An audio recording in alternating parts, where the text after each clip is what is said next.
Tu vas m'entendre lire un extrait du roman Côte des Nègres.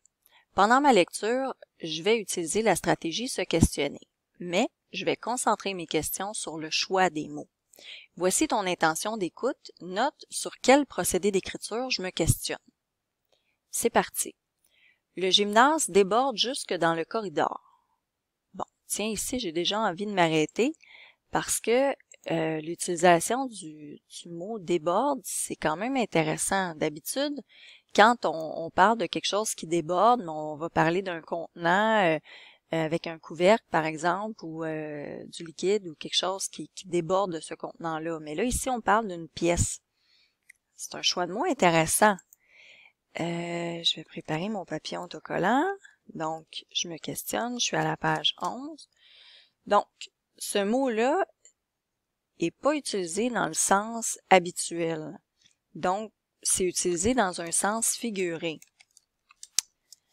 Et ma question, c'est, pourquoi le narrateur dit-il que le gymnase déborde au lieu de dire qu'il est plein? Donc, il pourrait tout simplement dire que c'est plein dans le gymnase, mais il a préféré le mot déborde.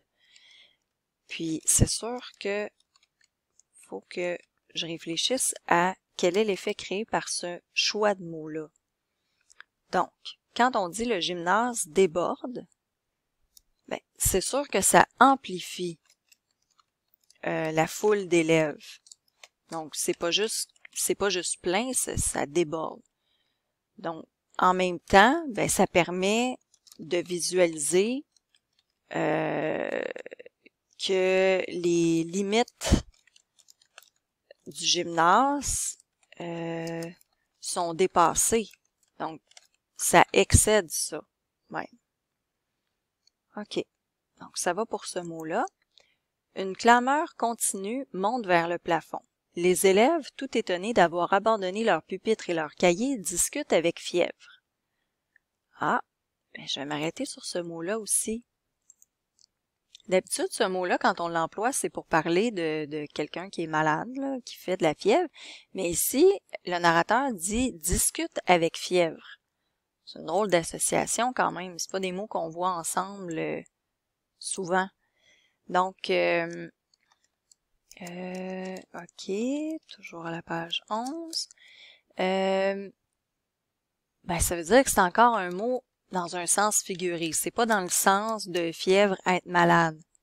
Donc, ma question, c'était pourquoi associer discute et fièvre? Donc, parce que d'habitude, c'est pas des mots qu'on voit ensemble. OK. Donc, discuter avec fièvre, je pense que ça veut représenter, ça crée un effet d'effervescence. Donc, tout le monde parle, tout le monde est énervé. Donc, les élèves discutent avec force et passion. Bon, je pense que c'est pas mal ça pour ce mot-là. Je continue. 25 minutes se sont déjà écoulées et l'air se fait lourd. À droite, tout au fond, on a relevé un des paniers de basket-ball et installé un podium noir, connu de tous, ne servant que pour les discours du directeur. Tout est en place. Micro, haut-parleur, tabouret sur lequel repose une cruche à eau et un verre. Voilà, les surveillants pressent les retardataires, verrouillent les portes avec fracas et se postent devant, les bras croisés, les jambes bien écartées. On se dresse sur la pointe des pieds, on jette des regards impatients. C'est bien connu de la polyvalente Saint-Luc, le directeur aime se faire entendre. Bon, il n'y a pas d'autre arrêt que j'aimerais faire ici. À l'autre bout du gymnase, près des matelas et des filets, là où la foule se fait moins dense, on se chamaille. Ah, je vais m'arrêter sur ce mot-là ici. Chamaille, c'est un mot qui a un sens négatif. Ouais, ça c'est c'est un mot péjoratif. Donc, quand on utilise un mot qui a un sens négatif, ça s'appelle un mot péjoratif. Donc, le narrateur dit pas seulement que les élèves se poussent ou tout ça, il utilise le mot chamaille. Puis chamaille, c'est négatif parce que ça fait référence à des disputes sans importance. Donc, c'est comme si le narrateur disait que les élèves perdaient leur temps, puis ils faisaient juste déranger puis être turbulents. Fait que c'est un choix de mots intéressant. Je vais noter ça. Pourquoi choisir le mot chamaille? Effet créé. OK. Donc, le narrateur veut dire que les élèves perdent leur temps et dérangent. Donc, c'est comme si même le narrateur portait un jugement sur les élèves. OK, je continue. 2 surveillants portant dossards et brassards écarlates pourchassent des garçons. Ah, c'est intéressant ce mot-là aussi.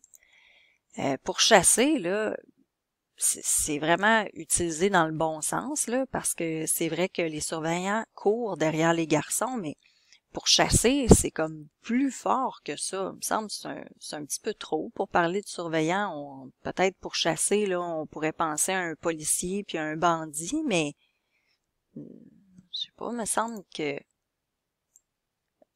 c'est un petit peu fort comme mot. Je vais noter ça. Donc, c'est utilisé dans le bon sens, donc c'est un sens propre, mais il y a une intensité. Donc, c'est pas juste courir derrière eux, c'est les pourchasser. Donc, ma question c'est, qu'est-ce que le mot pourchasse m'apprend sur les surveillants? Ben, si pourchasse les garçons, là, ça donne l'impression que les surveillants sont sévères. Donc, un peu comme des policiers, là, ils font la loi. Donc, les surveillants sont sévères, même brusques, puis ben, acharnés. Donc, ils veulent absolument les attraper puis les avoir et ils lâchent pas le morceau. OK. Donc, c'est ce que ça me dit. Les fautifs se fraient un chemin dans la foule, renversant au passage 2 filles qui poussent des cris perçants. Bon, j'ai pas d'autres questions.